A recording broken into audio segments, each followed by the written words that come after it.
nobody else is there. Not yet. Well, Okay. I gotta. Here, we'll find out.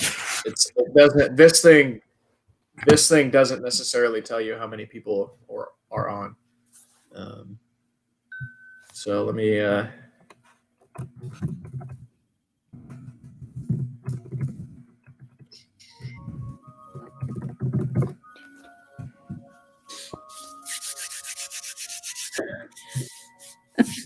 Well, this isn't like.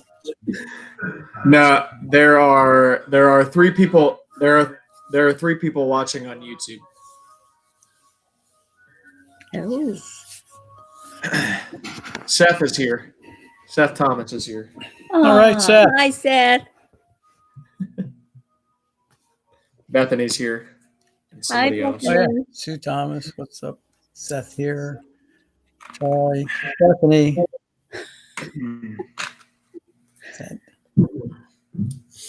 Yeah, give people some time. Ooh. Sue Thomas, Seth is here. All right.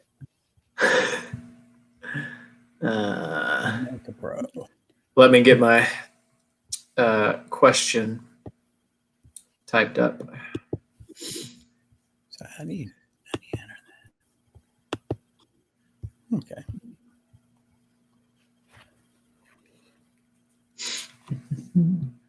So this is on YouTube then? Yeah, it's streaming live to YouTube. We won't take this personal. Absolutely not. I feel like I could take a nap right now.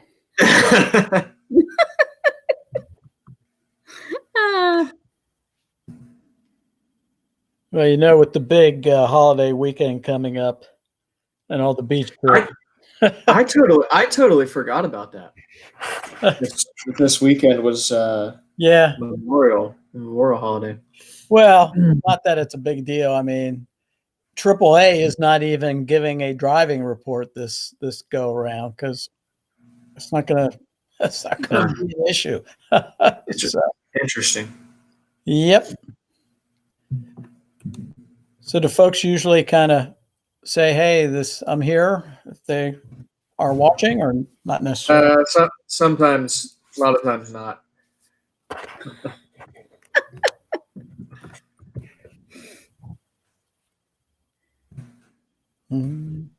Where on YouTube is this, Charlie? It's on my own page. I've been contemplating. What? Is it Charlie Hershey? If I search, I'll find it. Charles Ransom, or just Charles, I think. One or both will work. I see. Oh, Charles Manson. Did you say? Charles? No. That could be, I got it. Yeah. Charles Ransom. Call to worship, heaven's peace.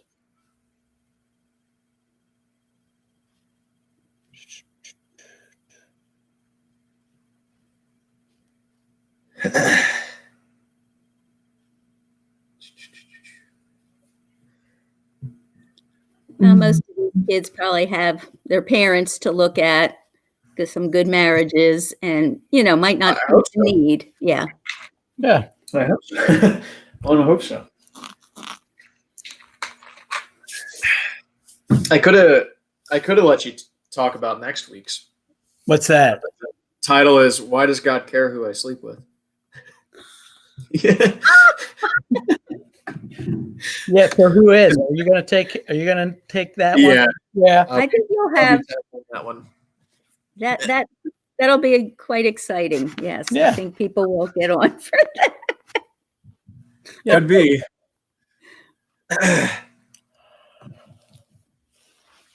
Well, I said we got 6 people watching now. Yep. So.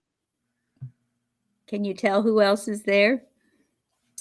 No, YouTube doesn't, other than them commenting and answering my question. Yeah. Okay. So, I can't wait to hear your question. All right. Oh, whoop. There we go.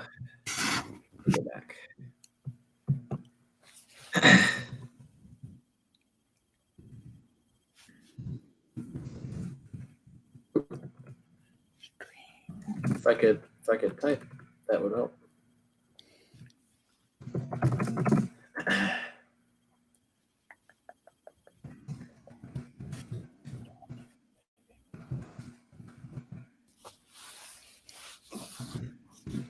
You're used to being on these things. Yeah, you get used to it after a little while.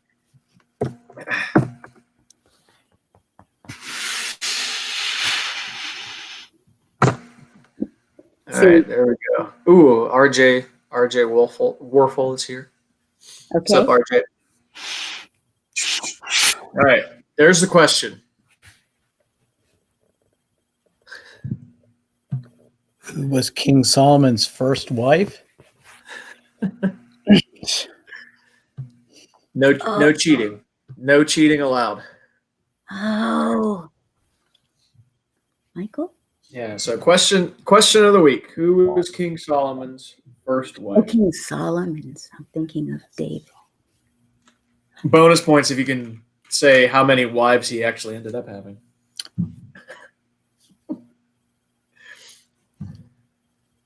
I'll give people a chance to answer, and then if nobody gets it right, then you two can answer. Oh, I thought this was going to be one of those, like, what's your favorite ice cream? Oh, no. The questions always have to do with the topic. Well, with all the wives he had. I think the first question I asked was how many times did Abraham, at least recorded, denied that Sarah was his wife? Yeah, that's what, 3? Yeah. 4? Do you remember? Two 2. recorded. Yep. 2 recorded. Mm-hmm. Might have done more. Yep. He ended up telling a half truth. Yeah. She's my sister. Oh yeah, half sister. Seth's going for the bonus points. 6 wives. Dude, 6 wives. A little bit low there, Seth. I can't imagine. Good try. All right. RJ or whoever else is viewing this. Question of the week. You got a few seconds to answer. And we're going to turn it over to John and Sharon. According to the Bible, who was King Solomon's first wife?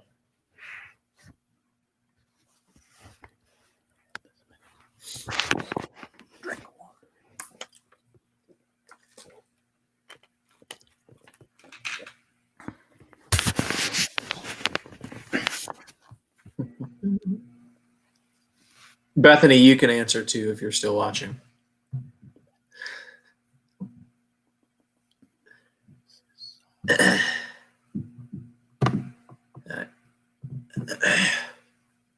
You have 10 more seconds.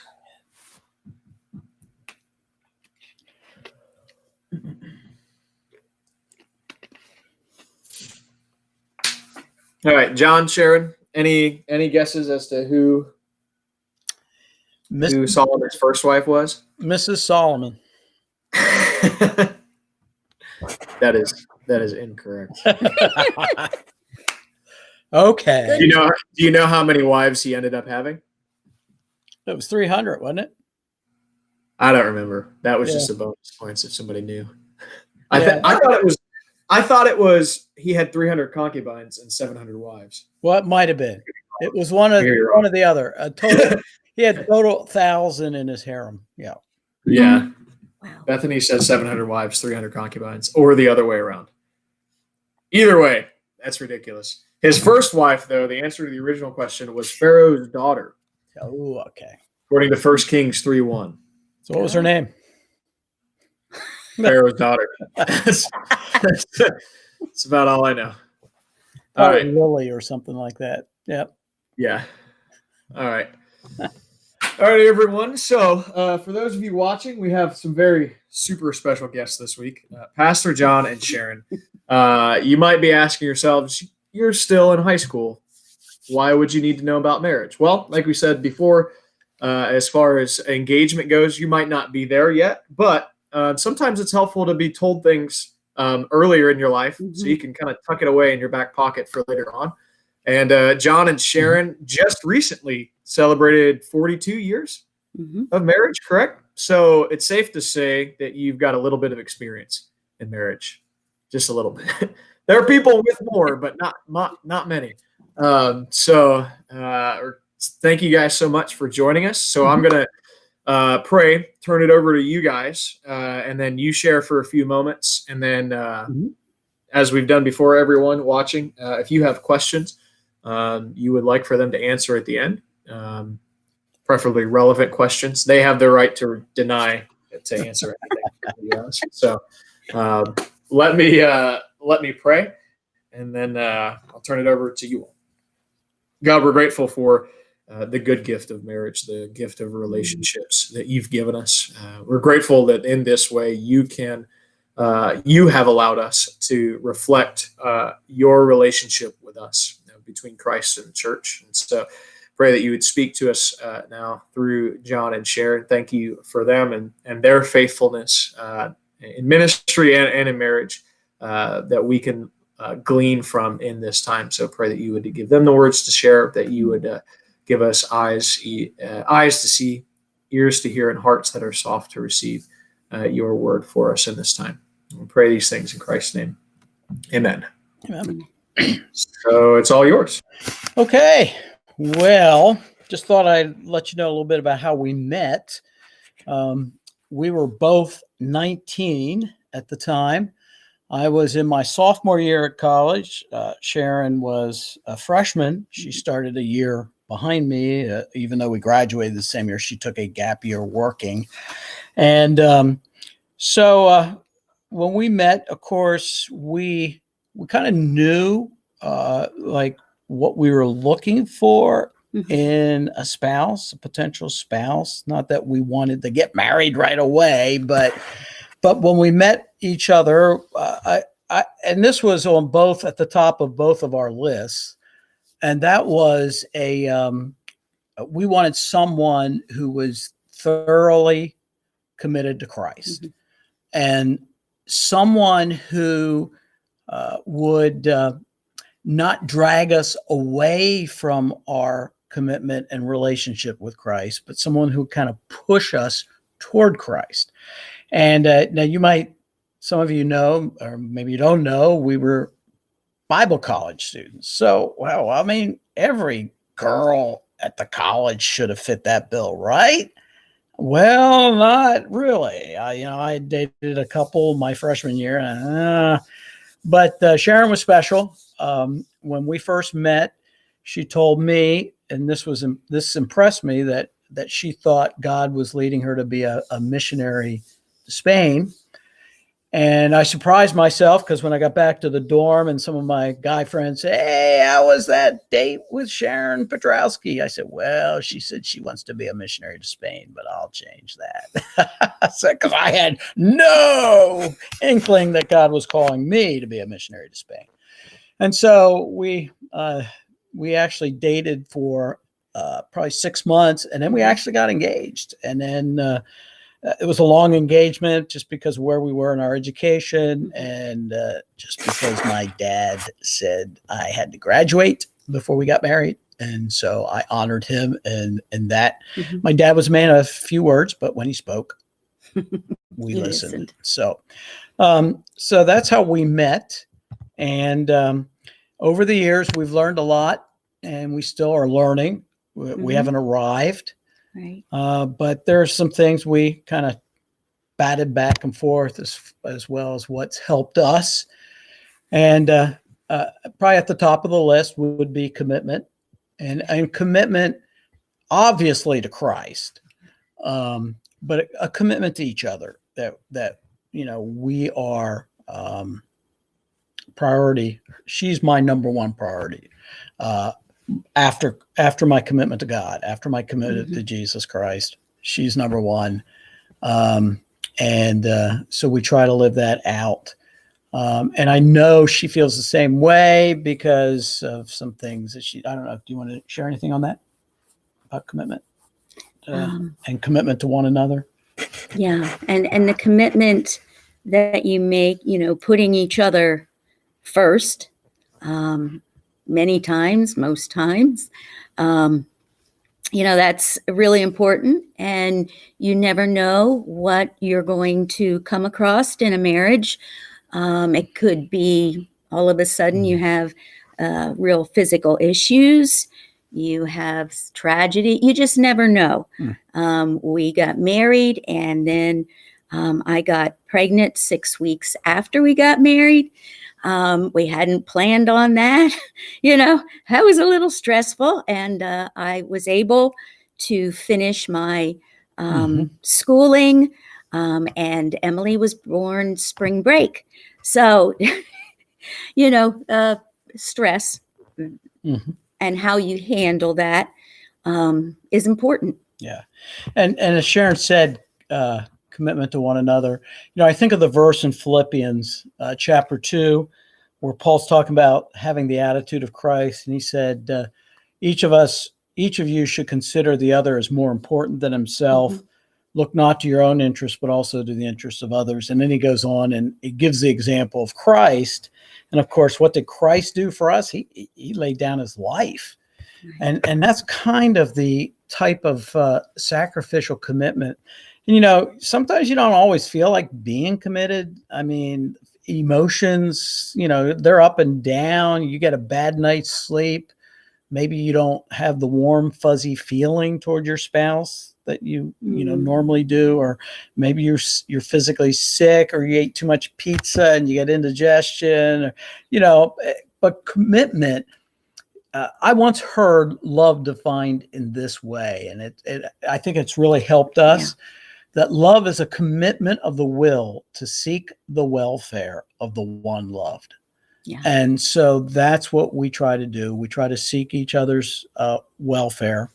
And so commitment to Christ and to one another. Communication's another, man, that's huge. Keeping those communication lines open. Trying to pick the right times, because timing sometimes can be, I know that early in our marriage, I'd be climbing into bed exhausted, and Sharon would climb into bed and she'd be laying there, and I would hear, what's up? What's wrong? And so then she would dump this huge thing. And it usually wasn't about us. It was often about our kids. And I would say, oh, Congressman Lloyd Smucker is leaving us. Sorry, Congressman, we've got a higher calling here than talking to you. Okay, we took care of that. So anyways, I lost my train of thought. We worked it out where if she had something really huge she wanted to talk about, that we just say, okay, after a good night's sleep, and that's important because you get a good night's sleep, perspective changes. And then something that seemed like really, really, really, really mountainous at 10:30 at night when you're crawling into bed and totally exhausted, you wake up refreshed, and it's like, oh, yeah. I said, hey, what you want to talk about last night? Well, it wasn't all that big a deal. We can talk about it later. Oh, okay. So, but communication, keeping those lines open. I think conflict, decide how you're You going. You mean having conflict? Having conflict. Okay, having conflict. That's conflict. A key. No, you will have conflict. You will. But I grew up in a home that there was, both of us grew up in non-Christian homes. There was a lot of fighting in my home between my parents. So I knew I could not marry somebody who would just yell at me. And so, John doesn't do that. We get mad. And then we just kind of walk off, and we settle down, we pray about it. And then one or the other of us comes back in, usually says they're sorry, and then we talk about it. But we don't just, let it fly, screaming or yelling or anything. So, that has worked for us. Yeah. And keeping, always being ready to forgive, knowing that God in Christ has forgiven us. Yeah. I mean, in a marriage relationship, you're going to hurt one another. It's not like you climb out of bed saying, And I've never climbed out of bed saying, I'm going to hurt my wife today. But inevitably, because I'm still a work in process, I'm still a broken person, I still sin, I end up hurting her, and she ends up hurting me because she's not perfect. She's more perfect than I am, but so it's just a matter of being willing to forgive, because Christ has forgiven us of far greater offenses over and over again. We've wronged him far more than Sharon and I will ever wrong each other in this life. And so we follow his example. We don't hold grudges. Right. We keep short accounts. That 1 Corinthians 13 passage about love, what is love? It's patient, it's kind, and all those things are things that it's good to pursue. So we try to keep short accounts and resolve conflicts. Right. I mean, you don't want to let the sun set on your anger. That's a biblical principle. Sometimes you can't always work it out before the day's over, but you can.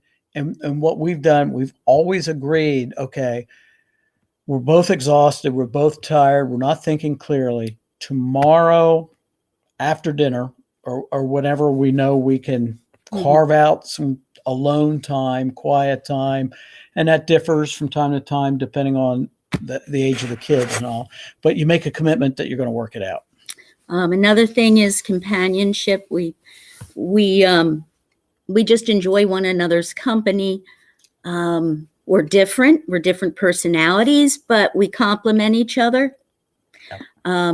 One thing I was looking for in a husband was someone that I could respect, someone that I could feel like, okay, if it came down to it, I would trust him to make the ultimate decision. Now, most of the time, we're on the same page. There have been a few times where I've had to just say, okay, I trust you, we disagree, but you are the head of the home. Christ has put you there. You are responsible. And then I just trust him for that. But most of the time, we're on the same page. Yeah. I mean, one time I can think of when we lived in Pittsburgh, she thought it'd be really cool. Someone was selling or giving away this monstrous upright piano, thinking that our little kids would like to play piano. And I just took one look at that thing and I thought, well, there goes my back. And I thought, and where are we going to stick that in our house? So, yeah, but yeah, submitting, you hear a lot, wives are told to submit to husbands, but husbands, Ephesians 5:21, Paul says, submit to one another in the fear of Christ. So submission is not something that a husband is to carry around with like a sledgehammer or a whip, and wife gets out of line, then pull that out. But no, the husband is supposed to love his wife as Christ loved the church. And wow, when you think, how did Jesus love the church? He died, he bled for the church. So for us husbands, boy, that is an incredible calling. Yeah. When you're dating, watch that person and see how they react to their parents, how they react to others. Do they talk behind their back? Are they respectful? You get a sense of what they might be in the future. Yeah. And also too, stress is something, one of the big marriage killers is debt.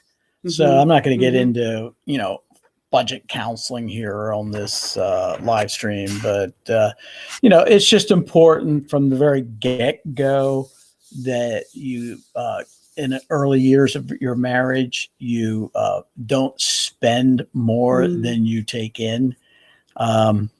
We never had that problem because we never had a lot of money. But God's been good to us. Yeah. But you just want to make sure and being connected with a local body of believers in a church. I mean, that's never been a problem for us because, all of our married years except for one, I have worked on a church, right? Mm-hmm.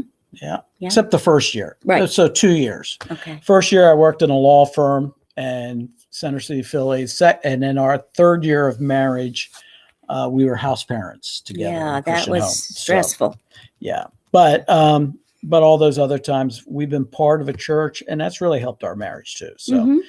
so I guess that's We've we used up want our to time. leave some time for questions. Again, we don't have all the answers, but we're happy to share what little we've learned over the years.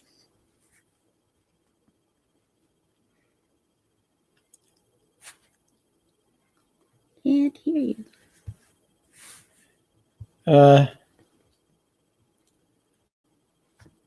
I'm still muted. There we go. I'm back now. I'll unmute myself. Yeah, so if you've got questions, Bethany had one there. What is one this you are glad? What's one piece of advice? Oh, one thing. That's okay. What's one thing you're glad someone told you, or something you wish someone would have told you before you got married? So something that maybe somebody told you before you got married, or something you wish you would have been told. Well, I think one bit of advice I got was the whole idea that the honeymoon doesn't last forever, and you're soon going to learn that a good marriage takes a lot of effort and a lot of hard work. So that was one bit of advice that I really took to heart. We didn't have really good counseling. Yeah, won't go there, but he, we always suggest that you get good marital counseling. Yeah, before you get premarital. premarital counseling is phenomenal, because a lot of these issues, that might not even come up, are dealt with, like money issues, etc., communication. Yep.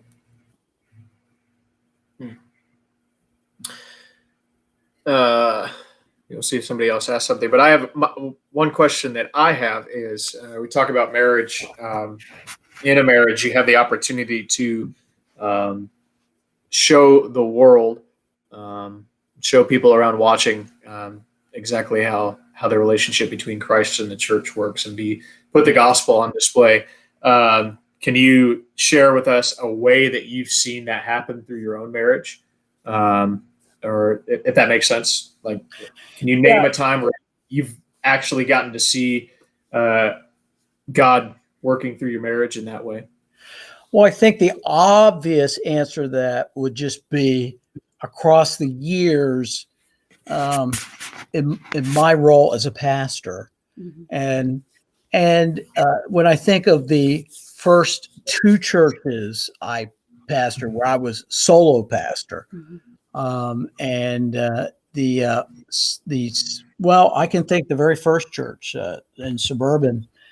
We had a couple young couples come into the church, because when we got to this church, it was like, I don't know, 45 people, I think, and probably the vast majority were, probably age 50 and up, but some young couples came in, and we kind of took them under our wing, and I think we were able to show them an example of a godly marriage, warts and all, but because they saw in us, I think, grace, and from things that they would say to us, how can you forgive that? Or, and it's like, it's because that's what Christ calls us to do. So, yeah. Anything you want to add to that? Nothing's quite coming to mind. Cool. All right. I'll ask, I think, one final parting question here, and let you guys go. If you if you had one thing, I'd love for each of you to share this. If you had one thing that you would share to younger people, look at whether they're dating now or trying to start dating, what's the one piece of advice you would give someone in trying to decide so what I'm looking for here, choose a future spouse? It's a piece of advice you would give. I think the first thing that comes to my mind is that before you even date, make sure you have it clear in your mind the qualities you would be looking for in someone you would want to spend the rest of your life with, because that's the call of that's the call of Christian marriage. The marriage covenant is to be made for a lifetime. So you need to look at, okay, I'm looking for someone that, if you're a woman, I'm looking for someone that I can respect, someone that I believe would be a Christ-like example for my children, if God gives us children. And break it down. What does that look like? Because if you get into a dating relationship and infatuation, I mean, you might be attracted physically, or something else about the personality of the person really draws you in. And you got to know ahead of time, because sometimes you got to if you get emotionally attached and it becomes clear this person doesn't have some of those qualities, then you've got to be strong and say, we got to break this off, because this is not. Yeah. We both had our list of character qualities, and it wasn't, oh, well, I'd really like this guy who's tall, dark, and handsome, or, it wasn't any of those physical things. Well, she got the handsome, but, not tall. Yeah. Sure. Yeah. And time. Date a while, because you want to see that person. How do they deal with stress? How do they, deal with other people? Because that's how they'll deal with you. We did have one couple that we remember were always fighting.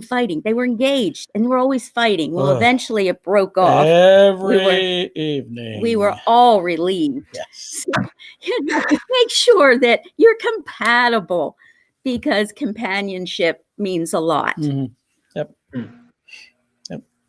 Awesome. All right. Well, thank you guys so much for joining us. I've got a couple announcements I want to make here at the end, but you guys you're free to go.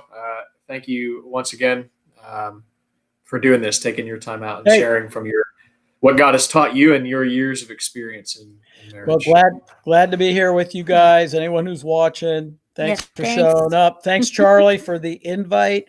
Thanks, Bethany, for that delightful question you asked. And so next time I see you two together, I'll be asking you a question. That's fair. Okay. Thanks a lot. We'll see you. See you guys. And let's leave. Okay, guys. Hopefully that was beneficial for you. So grateful for John and Sharon, and just the way that they've faithfully followed Christ and done that together. And hopefully you have not just them, but other examples in your lives of a godly marriage and a marriage built on Christ. And so just super thankful for them, and even the way they poured into Bethany and I as we've just getting started and them sharing with us. So next week, we're actually going to wrap up this series. Man, it seems like it went by quickly. The hope is next week will be at least our last live stream in this setting. Hopefully in June, we can begin meeting together. So pray for that. Secondly, reminder, pause and pray this Friday. Again, I'm just going to do this this Friday and the following Friday, and it'll be over. Grand prize winner of the trivia from those things, remember, gets R.C. Sproul's book, the 25th anniversary edition of The Holiness of God, and a box of Cheez-Its. So pretty dope prize if you ask me. So you want to be there for that, and just a time to spend some time together, praying together and encouraging one another, and just checking in. So that's this Friday, 7:00. Hope you'll join us for that. Thanks for tuning in this week, and hope y'all have